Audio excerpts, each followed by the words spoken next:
I'm a hair mineral analysis expert. I have a background in functional medicine, and I educate people using HTMA testing to maximize health, erase debilitating symptoms, and gain energy. I'm a multi-time kettlebell sport world champion, and I'm constantly searching for high-performance pros from all over the world to bring you this human optimization podcast. My name is Lisa Pitel-Killah.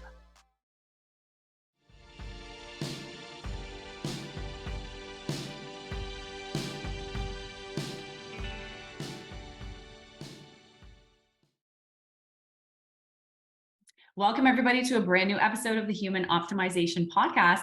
And I am excited to announce Brian Gryn, who is here with me today. He has his own podcast, Get Lean, Eat Clean. So check that out. He is an intermittent fasting expert, a wellness coach and author, human movement specialist, and he is leading the way in intermittent fasting community, the author of the Simple Intermittent Fasting Journal, along with the creator of the Intermittent Fasting Certification Course. And we're going to touch on that in this episode as well. As well as he's developed the Fat Burner Blueprint program, which focuses on nutrition, meal timing, stress management, sleeping like a superhero. I love that. And micro workouts. So we're going to hear about that too. So welcome, Brian. Thanks for having me on, Lisa. Oh my goodness. Absolutely. Thanks for taking the time to be here with us. And tell us how you got here. Where did all this start? Oh, well, I mean, I've been in health and fitness, the field, for almost 20 years now. I can't believe I'm saying that. But I think I've always been interested in it. I used to be in the corporate world and realized that I like to move, and so I can't beat a desk job. So got out of that. But yeah, I mean, I started training individuals and just educating myself about resistance training. And then from there, I was like, you know what, I need to get into more of the nutrition end of things. And so obviously got some certifications there and just started training my clients on both resistance training and nutrition. And I found I was just getting a lot better results. The whole fasting end of things sort of came about when a client of mine, it was a lady, she was actually on my podcast, Rita Spivak. She was pre-diabetic and she started doing fasting. She had some guidance under a naturopathic physician and just got great results. So I was like, wow, I got to learn more about this. I only really know it through like major religions. Yep. And yeah, so I just started experimenting myself and then just added it as another tool in the toolbox when it comes to helping, optimize people's health. So yeah, I've just been working with individuals mainly out of my house and with the Fat Burner Blueprint, and helping people, just mainly middle-aged men, just get their bodies back. So that's been okay. So, and everybody has, I feel like nowadays everybody has their own way of doing intermittent fasting, right? And so there's so many different varied opinions out there. So for people listening, for people watching, what's the best way to start fasting? That's a great question. I get asked that a lot. If there's like a perfect fasting window, I would say I think the one that works best for you, and maybe deciding on what are your most important meals of the day, and then the one that's sort of the least important, and the time where you feel like you can maybe serve yourself better doing maybe some work or some other things. Maybe that's the one to eliminate, because everyone, and I talk about it too, like, well, let's take advantage of the overnight fast, right? And skip breakfast, which is a popular way to do it, where you sort of ease your way into it. Maybe if you're used to eating at 7 a.m., now you cut it back to 8 a.m. and you slowly like work your way, almost like a stepladder approach. Yeah. And that's not a wrong way. I don't think there's a wrong or right way to do that. Just ease your way into it if you've never done it. But I think what's sustainable and what works for the long term, I think, is most important. And it's just another tool. And so I would say that the way to get started is just to start slow and just to decide on, maybe what meal you want to skip from time to time, and just that's sort of a good place to go. Yeah. Well, and you made a really good point there, because I feel like sometimes we always want to have results right away, right? We want to have results yesterday. And so we jump into something and, all of a sudden we're fasting for 16 hours a day and, What you said, that ladder approach, I think that's a really good way to start that off, because your body's going to go into shock. All right. If all of a sudden we're shortening that window and we're not used to it. And so is there, in your mind, in general, and I mean, again, these are very general questions, is there kind of a perfect once you get kind of settled in which meal works for you, whether it's dinner or breakfast or whichever one you want to kind of skip when it works, is there kind of where you would say is the best length of an eating window during the daytime? I think it depends on your goals. I think you sort of want to work backwards, because I'll just use myself as an example. I've been doing fasting for a while now, probably 7-8 years. Yeah. And I think I got to the point where my eating window was actually too small. I was finding that I wasn't getting enough protein in during the time period. And, obviously fasting is a stressor, right? You can overdo it, like you can overdo a lot of things. So you are in somewhat of a catabolic state when you're fasting. And if you're someone that's maybe a little bit older, you got to really prioritize protein and make sure that you're not, having, you want to preserve muscle, right? And so if you're in a catabolic state all the time, that's not good. So I think it depends on the goals of the individual. Makes sense. Yeah. So yeah, I hate to be general there, but I would say that one thing that a rule that I like to apply is just not eating too late and not eating too early. Sort of, so you have those bumpers on the end of the day, because you don't want to eat too close to bed, and that affects sleep and a lot of other things. Of course. And I think that sometimes people don't realize how much eating late or even just how close you eat before bed, how much that really does affect how your sleep will be. I think that that's a really important factor. And so for someone, say, making the transition over into intermittent fasting, what would you say would be some of your main tips for them? Because they're going to be hungry, right? What would be some of the main tips to kind of get through those hunger pangs that they're going to experience in the beginning? Yeah. I mean, I would say most importantly is stay busy. Maybe do it on a day that you have a lot of things going on. You're just going to be like maybe going from meeting to meeting, or you're taking your kids all over the place, whatever it is. I would think on days where you're maybe out of the house is probably the best days. I think, if you're just sitting around and staring in the kitchen all day, it's probably not the best time to just, I'm just going to fast, because it's going to just take a toll on you. It's going to be just almost like mentally taxing, to some degree, just more difficult, as opposed to a day where you're busier. Of course. Well, and the one thing I always hear is how much more energy people have in the morning when they're fasted, because I feel like, their body's not digesting, they're able to focus and they're able to do things. So I think they do end up just naturally keeping much busier when they're not eating. Yeah, that's a good point. Yeah. What are your views on just with regards to working out, say, in the morning in a fasted state? Do you feel that there's benefit to that? Or, I mean, what are your kind of general feelings about that? Or is there some cases that, yes, that's a good thing to do, or in some cases, maybe not the best thing to do? Yeah, I think it goes back to maybe what you're used to, and also like, what are your goals? I think that exercise is also a stressor. So sometimes when you combine fasting and then exercise, it's not going to work for everybody, especially if they're maybe strength training and doing some fairly intense workouts. I think working out maybe with a little bit of like some type of protein rich food or like a shake is not such a bad way to go. Yeah. But if you're talking about like a 20-minute walk or some light yoga or maybe an easy bike ride, I mean, I think those are fine, and you can do those in a fasted. You could, I think a lot of it depends on what you're used to. I mean, I used to work out fasted a lot. Now I've sort of changed it, and I do train more in a fed state. So again, I think it depends on the type of workout, and also what is your sort of history. Exactly. Yeah. And so I just kind of expanding on that, I think too, when you talk about goals, that's a really good point, because I mean, ultimately, if you wanted to say, lose fat, lose weight, then you're going to want to kind of work out towards that fasted state a little bit more than if you're trying to preserve lean muscle, right? And trying to preserve some of that, then you're going to want to feed the body and give it energy to build strength and do what you want to do. So that's a really good point.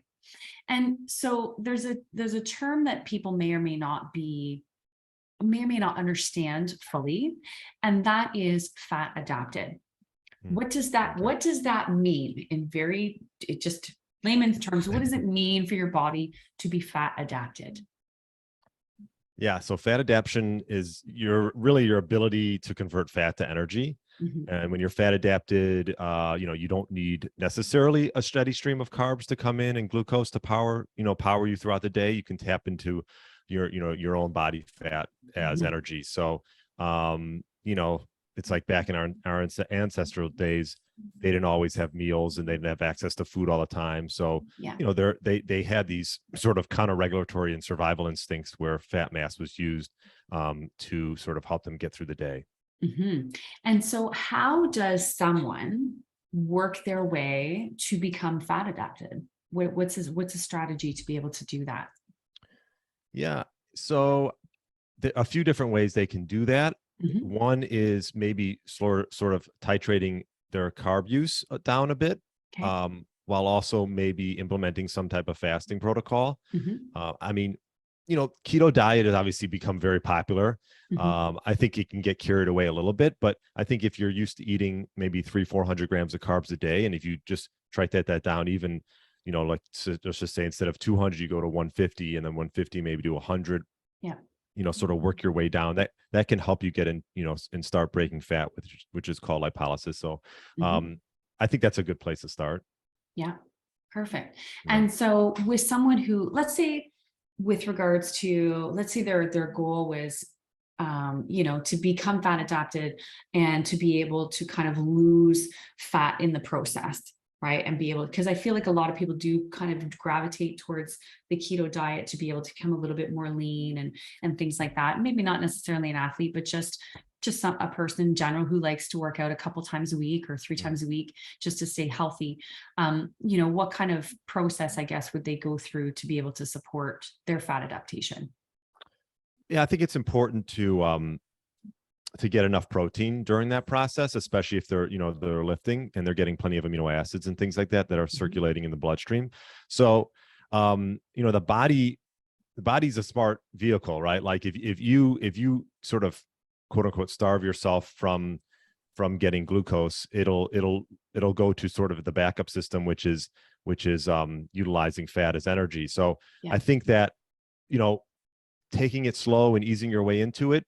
And I also think that I'm not sort of like anti-carb. I think that whole rhetoric's maybe getting a little bit out of hand, but I think if you're eating whole food carbs, I think that's fine. Yeah. But I think it's more or less what you're staying away from, which would be like, Mm, the processed foods, the right. seed oils, things like that, I think is most important when it comes Yeah. to diet. Makes sense. And Yeah. so how does somebody know that they're fat adapted?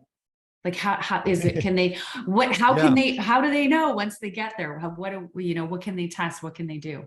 Yeah, you can test your ketones. I mean, that's one way. I think Mhm. a lot of times too, you can sort of tell after a while if you find that you can go some periods without eating and you're not getting hungry. That Mhm. I find that, but you can definitely, like Keto Mojo has, where you test do a finger prick and you can test your ketones and stuff. And Okay. I think that's a good measurement. I don't think you need to test it like every day or every week. You could test it Yeah. from time to time just to see if you're sort of have your ketone levels up to like higher than, like, I think it's like 0.05. Okay. Yeah. And so I'm curious about this because, okay, so let's say we've gotten to that point where we've been fasting now, practicing fasting, Mhm. and, anywhere from say 12, 13 to say 14, 15 hours. And then we've got our window down, we're eating a couple meals a day, we've kind of driven our carbs down slightly so that we can be more fat adapted. And we're in that process. Can we now have, like, I feel like people are afraid at that point sometimes to eat carbs because they Mhm. don't want to leave that fat adapted state, Yeah. right? Because then they feel like they're going to lose all of the benefits that come along with that. So how do you feel about that? What would your advice be on that of what? Yeah. Yeah. Well, it's an interesting question, and I will say, like, I think that you shouldn't fear carbs. I think, the body will adapt one way or the other. Like, I'm going through an interesting phase for myself because I've been doing fasting and low carb for so long. I'm actually implementing whole food carbs back into my diet to see how I react to it, see how I Yeah. perform. Mhm. So I tell people not to fear that. I mean, yeah, I mean, if they're really in a mode where they're trying to get down in weight and they've tried everything, I think that they could sort of go fairly low carb for a little while. But again, it is a restrictive diet. It can be a bit of a Right. stressor because you're relying on your stress hormones a lot of times through the implementation of keto and low carb. Yeah. So implementing carbs again, yeah, I think you should, just like we talked about fasting, easier way into fasting. I think you can ease your way back into carbs and go sort of through those states of relying sometimes on glucose and relying on other times on perhaps your fat stores. Exactly. And what about the people that want to have a cheat meal every week? How does Okay. that affect them? Yeah. Because I know somebody's going to ask me, and I'm like, I'm not sure. I don't know. Yeah. Yeah. Right. So I would say there's nothing wrong with that as Yeah. long as they know that they're going to like get back on track. I think Mhm. if someone's like just starting out, a cheat meal might not be the best thing right off the bat, Right. because then they might just go right back into their old habits. But if Exactly. they've been doing it for 4, 5, 6 months and they're like, they're at a party and they want to splurge a little bit, I think there's Yeah. nothing wrong with that. Okay. Yeah. Because I feel like once you've gotten your body to be fat adapted, you have a little bit of leeway like that where it will go back into fat adaptation pretty quickly. Am I wrong in saying that? Or Yeah. Yeah. And I yeah. also think it depends on, and that's why I like strength training so important, because that's Mhm. like a sink for glucose, right? You can Yeah. utilize it. You're a lot more like, I should say, insulin sensitive when you have muscle. So I think for people who are like that, then having a cheat meal is not going to affect them too much. Yeah, exactly. Okay. And so let's talk about the benefits. What do you find are the biggest benefits of fasting? What are some of Well, the biggest you benefits? named some of them already. I mean, mental clarity obviously Yep. is a big one. Yeah. There's been, in the short term being shown, a lot of these are on animal models. So, Yeah. take it for what it is, but like Mhm. increasing growth hormone, obviously lowering blood insulin, and getting into like a fat burning state, like we talked about. Yep. Obviously people have reversed to type 2 diabetes by getting into, fasting as well. I Mhm. think, most importantly too, is it gives you a little bit of structure throughout the Mhm. day. Yep. I think sometimes when we just go into a day and like, there's a Starbucks and there's a McDonald's on every corner. You're we like, well, I haven't had that. I'll just stop there.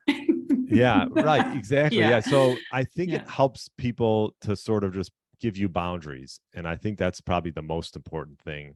Makes sense. Yeah. Makes sense. And so let's talk about hormonal benefits, because I know there's definitely hormonal benefits. Just expand on that just a little bit when we're talking about fasting. Yeah, I mean, obviously, it's an efficient and consistent strategy to get insulin levels down. Yeah. Because obviously all foods raise insulin. So if you're avoiding foods, then it's going to help bring those insulin levels down. So fasting insulin's one of them, and then Mhm. we talked about growth hormone, other Yeah. one. I mean, it does work on your counter-regulatory hormones like noradrenaline and things like that. Mhm. And you just you sort of get these hormonal adaptations that can be obviously fairly beneficial. Mhm. And I think the one thing is like some people, and there's some camps that maybe think that you might even slow metabolism. I think that's to be determined. I think if you overdo it, your body can slow down a little bit, right? So that's why I Okay. don't necessarily think you want to overdo it with fasting. Got it. And so, but no, there's, I think most importantly, like mentioned, yeah, the hormonal benefits are there, but also to just sort of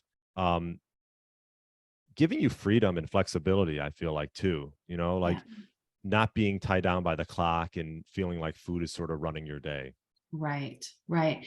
And what are your suggestions to, I'm curious, just with regards to, so I feel like sometimes people, because maybe they're eliminating a meal, right? So that's obviously calories that aren't going Yeah. in many cases. Obviously that's good, right? But our body is obviously very intelligent, and so we don't want our body to go into starvation mode necessarily. So how does someone ensure when they start fasting that they're going to be kind of feeding themselves to a threshold that's going to be able to make them accomplish their goals, but not going to put their body in starvation mode where then their goals will necessarily kind of stagnate before they get started. How do you manage that? I think yeah, and that's a good question. I would say that it's important to track, for a little while. I know no one wants to track, and I'm not like a big calorie guy, but but I think it is important to, and I've been doing this with myself and some of my clients, just tracking, seeing where they're at. I mean, if you're a 200-pound male and you're eating 1,000 calories, I mean, that after in the long term probably is not going to be beneficial, right? Right. You're probably going to get some, maybe some thyroid slowing down and things like that. So, just because you're doing some fasting doesn't mean you have to restrict calories. Right. And I think you have to just keep an eye on that. Yeah. I think that's a bit of a misconception sometimes, right? People equate that to, that's why I wanted to mention that, because I feel like that's sometimes a struggle for people. Okay. So I want to dive in a little bit to your program, right? The Fat Burner Blueprint. Because I think this is really interesting. And I think I feel like there's some tips here that you're going to be able to share that are going to be pretty cool. So we obviously talk about nutrition, meal timing. Let's dig a little bit into stress management. What are kind of your top 2 or 3 things that you would say? And again, I don't want to give away secrets here, but just in general, just stress management. Because I mean, who's not stressed nowadays, right? We're all seem to be chronically stressed and with everything in the world today. So what are some of your tips with regards to managing stress? Yeah, definitely. I think having some type of mindfulness practice is important. And you gotta sort of build it into the day, or it's not going to happen. And I find that true with myself. If it's not sort of planned out, even if it's just like 10 minutes of nightly meditation, I think, or morning, whatever works. I had a breathwork coach on my podcast. He was great, Avi Greenberg, and we did some sessions together of breathwork for like 50 minutes. And I mean, it is just amazing the state that you can get into just by utilizing your breath. And, I love these things that are free. They don't, you don't need to be taking anything. It's like you have them. Everyone has access to focusing on breath and just sort of staying present. And I think that is would be my first tip. Yeah, I love it. That's good. And it is. You know what? Breathwork is one of those things where you can literally be stressed, and even if you, like you said, you have 10 minutes, if it's 5 minutes, and all of a sudden your entire demeanor changes and everything that was stressful 5 minutes ago or 10 minutes ago really takes on a different role. Yeah. I mean, it's amazing. And like, I've done yoga on and off for so long. And I always, every time I go, I'm like, why don't I go more often? It's like one of those things. So if you've never done yoga, you can even go to some type of beginner class, or just even, there's so many apps and stuff. Like, I think that's a good way to do it. I think yoga is a good thing for people that maybe don't want to just sit and just breathe. Like they actually want to do something. That's good for people like that. 100%. Okay. So now sleep like a superhero. Give me one thing that would be your, yes, this is going to help you sleep like a superhero. Would be your top thing. Well, I know I know one of the things you might say, because I know you do hair mineral testing, because I've learned a little bit about you. And I've done it, and I've had it done on myself. Nice. And I think most people are deficient in magnesium. So that, and I've been taking magnesium at night, and I will say that definitely helps. Yeah. But if we're talking about like just other than obviously adding in something like that, I would say that, pick a time to just shut off devices, don't look at your screen. You can have those blue light blocking glasses, and, just give yourself an hour to sort of wind down. I think that can really help. And that could be reading a book, that could be meditation, that could be, just hanging out with your partner, just away from something that's almost like stimulating. Yeah. Yeah, it makes sense. And, I find that that's more and more important, especially nowadays, right? Because so many of us are, sometimes we're like this all day long, on Zoom, right? Right. Oh, And yeah. at the end of the day, oh my goodness, it's exhausting. It's actually more exhausting being on Zoom like this than it is being in person with people sometimes, because you don't have the energy exchange, right? Because you're not right there with the person. Yeah. So I think that's even more advantageous and more important these days because of that fact. And so, okay, one more. I Mhm. want to know what are micro workouts? What does that Oh, consist of? I want to know what that, it doesn't have to, again, I don't want to give away any secrets, but I was like, micro workouts, what's that? well, I mean, was like traditional lifting for, like, I say traditional, this would be like hour and a half in the gym. Yeah. And it just evolved. Once COVID hit, I was like, okay, I started looking into it. I started the podcast, and then I looked into like what's called the X3 system, which is the Yeah. X3 bar. I don't know if you're familiar with that. So I've heard it. Yeah. yeah, yeah. So you can see me do them a little bit on Instagram, but I got into those, and like I'm doing 20, 25-minute workouts, and I'm like, Nice. gosh, and I was building muscle because I was taking DEXA scans, and I was Yeah. like, God, you don't need to have all this muscle fatigue and soreness for an hour and a half workout, and you can get probably better results. And I'm like, so I was like, God, this is a perfect thing to implement into this. So, Yeah. um, I think it's better for your joints, and you can get the same results and more compliance because you're not dealing with an hour and a half. You're saying, okay, I got 20 minutes, let's get it done. Yeah, that's amazing. Okay, I have to look more into that because you're right. Because I feel like, so you were talking about deep breathing meditation, and then now we're talking about working out. And I feel like the biggest downfall that we have just in Mhm. general as humans is we don't have enough time. Right. Right. Excuses. So Yeah. it's like, I don't have an hour to do meditation. We don't need an hour. You Right. need 5-10 minutes if that's all you have. And again, you don't need an hour or 90 minutes to be at the gym. You can do, whatever. So I think I feel like we're always thinking of in these grandeur terms of perfection of what that would look like being at the gym or doing whatever we're going to do. And then we're like, no, I don't have time for that. And then we don't do anything. Right. And Right. and a lot of times people are like, oh, I'm going to get into working out. Let me go to the gym for an hour, and then I'm sore for 3 days, and they're not doing anything They for the can't next walk up three the days. stairs, can't Yeah. walk down the stairs. Yeah, exactly. And then they're So like, if oh they my do a gosh. short workout, it can be just as stimulating for muscle growth, and they're not going Yeah, to be sore for days. So they'll just be able to do more volume throughout the week, but do it in less time. exactly. Yeah, genius. Because it's true. Because we're always short on energy or time these days. Okay, so I just mentioned energy. Let's talk about energy. And so where, when someone starts intermittent fasting, and we can talk about fasting or we can just talk about energy, what are some of your biggest tips for gaining energy when someone's first starting to make dietary changes? Do you find that comes along with intermittent fasting in a lot of cases where they just are a little bit more focused and have more energy because their body's not so consumed with having to digest food? Yeah, What do you think? energy, I guess, can be looked at from so many different ways, right? Yeah. I think the first thing that comes to my mind when it comes to energy is optimizing sleep. Um, Yeah, that's a good point. Optimizing sleep, yeah.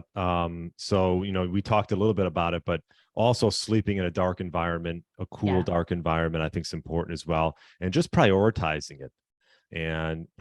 it not just an hour before bed, but right when you wake up. I think getting up, going out for a walk, getting some sunlight on the face, things like that can help with sleep later on. Working out can help with sleep. Just Yeah. don't work out right next to sleep. Yes. um, so I think when it comes to energy, that's the first thing, sort of major like principle you want to focus on and prioritize is sleep. Yeah. Yeah. As far as diet is concerned, yeah, I mean, obviously fasting at first can be, some people can start feeling tired. I think once you sort of learn how to sort of optimize your fasting and get a little bit more into it, obviously you'll have more energy because you're not eating all day. Right. So Yeah. yeah, no, they definitely can go hand in hand. Awesome. Okay, good. Because I feel like that's another thing too, right? When it goes hand in hand with stress, right? If we're stressed, and then of course that starts zapping our energy, and then that all kind of trickles down from there. Yeah. And so tell everybody about, like, so you've started the intermittent fasting certification course. I think that's amazing. So now you're taking everything that and you're pouring it out into other coaches so that they can obviously use it with their clients. Yeah, I did it a few years back, Yeah. and I think I just did it because I was a coach. I was like looking for, materials I can dive into. Yeah. And it's becoming more and more prevalent. I think there's a lot of certifications now that include that. Maybe it's a chapter on it or something, but I was like, this would be cool for coaches that just want to, sort of add that onto their program. I think that's amazing. And so tell our listeners, because again, I have a lot of practitioners that watch and listen to this podcast. Where can they find information about that if they're interested in kind of, again, adding that into their toolbox? Because I think that that's a super, I think that's a great thing to be able to do that. Yeah, they can just go on my website and it'll go into them. On the top there, it just talks about becoming a coach. Perfect. And there's sort of this intermittent fasting course that they can go through and get CEUs and things like that. So excellent. Oh, that's awesome. Okay. And the Fat Burner Blueprint program. So you obviously work one-on-one with clients, right? And so, and do you work virtually with clients too, or is it just one-on-one? Like in person? Oh, yeah, combination. I do have some clients that are in the Chicagoland area, where I'm at. So, but also virtually as well. Perfect. So there's really no limitation.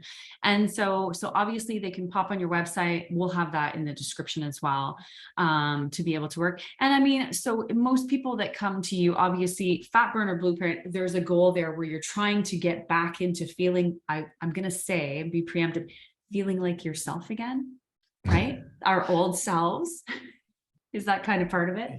Yeah. I mean, I think what happens a lot of times, especially with middle-aged men, let's say 40, 50 plus, is they haven't prioritized their health in a long time, between family and work.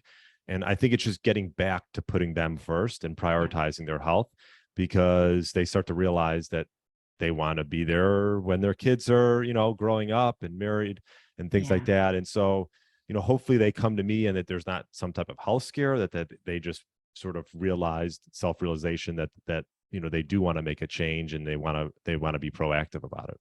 Yeah. Oh, that's amazing. Okay. Well, that's great. And again, so many things to implement, so many easy things can be implemented. And so if someone was to just not say, okay, I don't want to skip a meal, but, and this is my last question, I don't want to skip a meal. What would your ideal, what would be the shortest fast that you think would bring still good results? Like, would it be 12 hours? Would it be 14 hours? Like, what would that time span of fasting be if someone wanted to just fast and not make a lot of other changes? Where would you think that the most benefit would come, and with the easiest time for someone who just wanted to focus on that? I think 12 hours is a good place to start. Yeah. Yeah. Okay. I think it's a good place to start. There's actually I was just looking up, there's a recent study showing, they were looking at the effectiveness of early time restricted eating for weight loss. Yeah. And that was talked about by a lot of people. And I think it was over a period of 12 hours for, losing weight and body fat. So it doesn't have to be a 20-hour fast. I think a 12-hour one's a good place to start. And I think that's super manageable. Yeah. And I think it just gives our organs time to process, right? We think of the toxins every day that we're exposed to, we're breathing in, no matter where we live, there's going to be toxins, heavy metals, all these things, right?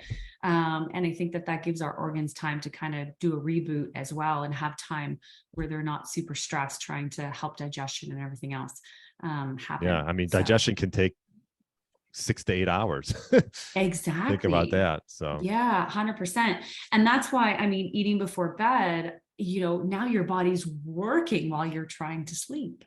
And while it should be detoxing, technically, right? Yeah. And rebuilding all these systems and cleaning things out. So yeah. So not too early before bed. Make sure you eat and give yourself lots of time to have that digestion start. Excellent. Well, that's great, Brian. Thank you for joining us, and thank you for sharing all that knowledge.